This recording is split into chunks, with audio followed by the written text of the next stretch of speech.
Hello everyone and welcome back to another video from AI Basics.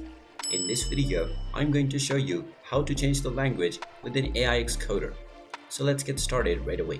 First of all, open up your web browser and then in the address bar type in AIXCoder.com and then press enter. You will then be taken into the AIXCoder official website. Now if you're using the Chrome browser, you have the option to use Google Translate to choose from whether you want to use the Chinese or your default language that you have set up with your system. You can click on the three dots at the side and click on Choose Another Language to select any of the other languages that are available from within Google Translate to choose a different language for AIXCoder.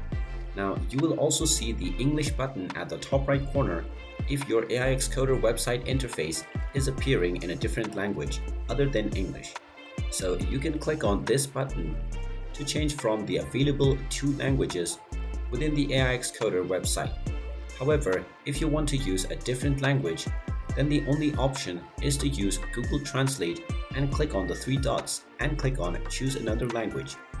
Then you can click on the drop-down menu and choose from all of the different languages that are available from within Google Translator to translate the language of the AIXCoder website to your desired one.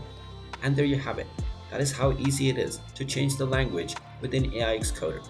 If you find this video helpful, make sure you hit that like button and subscribe to our channel if you haven't done so already. Also ring that notification bell to never miss another update from us. Thank you for watching and I will see you again in the next video.